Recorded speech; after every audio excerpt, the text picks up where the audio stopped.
Hi, my name is Bilal, and I am from TBL Robotics from Pakistan. And we've been partnering with MakeX and MakeBlock since 2019. We've been part of their wonderful journey for Spark Online, and we've won a lot of awards from them. The Best Mentor Awards. I've been part of their Senior Judge Program. I've also won organizational awards, and my students have won a lot of projects. So I wanted to share my journey with you. I wanted to share my tips and tricks with you, so you could design the perfect project so your students can win. So let's talk about the MakeX Spark online initiative. It's a wonderful program that began, the online version began in 2020 where we participated. It is an amazing platform for students to showcase their work. They get a lot of time to develop their project based on theme. They work together with their mentors in creating dynamic projects, and then they upload their codes and their videos, and they get assessed by a panel of judges from all over the world, and they get awards accordingly. Now let's talk about how we're going to assess you as a judge. There are a total of 5 criteria that you're going to be assessed upon. The first one is called innovative thinking. This is a role, this is a very critical role. This innovative thinking comes right from the beginning. It's a brainstorming part where you sit with your students. The step 1 of this is to identify all problems that you're trying to solve, looking at your resources that you have available, the parts of the robots that you have. Once you've identified that this is the right project, talk to the student, mind map it. Why is the mind map important? The mind map is important because it illustrates a couple of things. Number 1, it illustrates that you've done a lot of thinking, research thinking behind it. Put all the details. You have a lot of resources online now available where you can do it. Please show evidences of that so we know that you've done a wholesome approach to your research methodology. Once you're done with this will help you on later on when you're doing your presentation at the end and when you're writing your posters. The second area where we assess students is called the design ability part. Now this is broken into 2 separate parts. First part is called the structural application. In the structural application, we look at how you connect parts up together using the metal parts of the robot. So these are all structural parts of the robot. How you connected them to the servo, how they work along. The more complex the structure is, the more points you get. When you're looking at pulley systems and looking at multiple complex designs. The second part of it is called exterior design.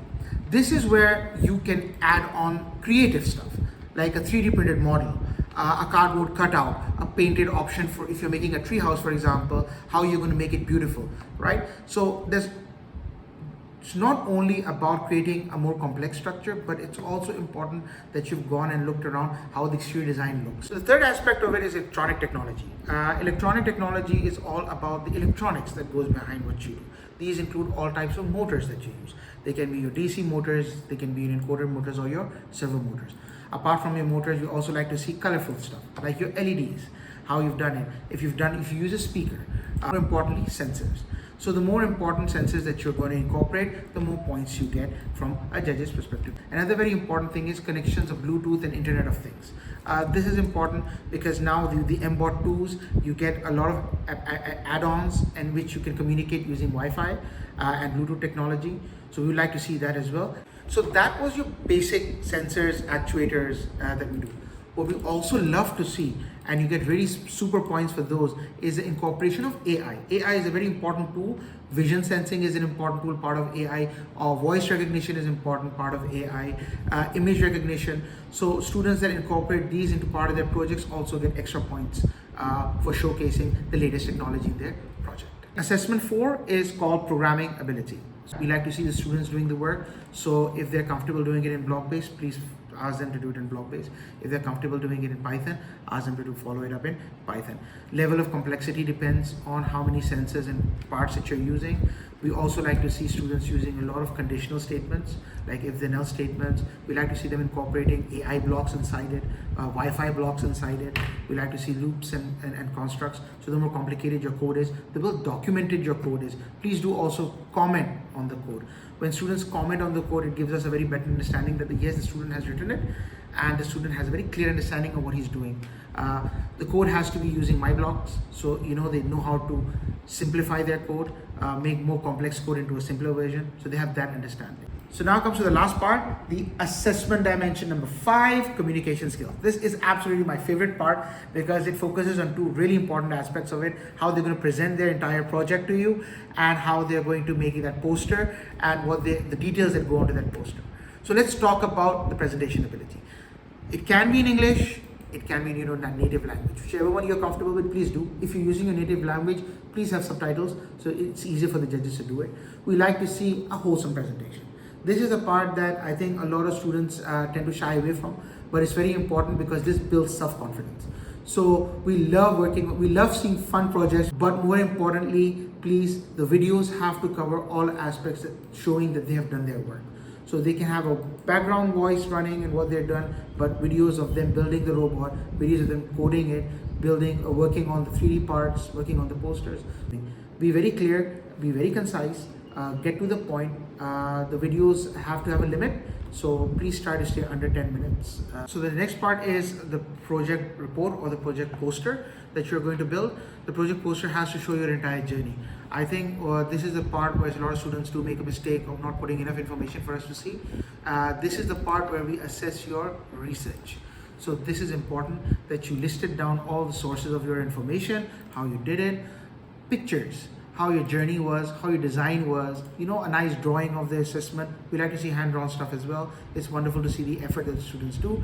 Some students, especially the girls, they love to draw and make pretty stuff on the poster. We absolutely love that. All right. Some kids like to work on Canva and create digital artwork. That's fine as well.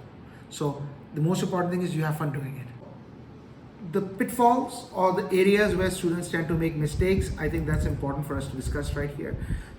The first one is do not move away from the theme. MakeX has made the theme very clear. Do your research on the theme. Write to them if you want to have more understanding of what's going on.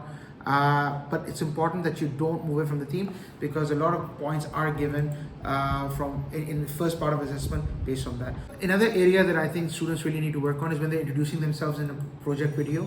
Voiceovers at that stage is not a good idea. We like to see students' confidence when they're directly talking into the camera. We like to see students' enthusiasm. So when you're making those videos, don't stress too much, have fun, show how happy you are building your project. We love to see that. Sometimes sound quality suffers a bit, so please make sure that that is not a problem either in your project. So another thing is people like not to show problems that they face. I think that's the most important thing that you can show in your videos because we like to see your perseverance. So if you made a mistake and you fixed it and you're trying to work on it, do highlight it, talk about it. We love to see how you came up with an alternate approach. So that's a good area as well. Thank you so much for watching this video. I hope our insights have helped you.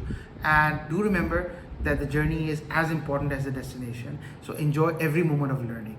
And we really look forward to seeing amazing projects at this year's MakeX Spark Online 2024 competition.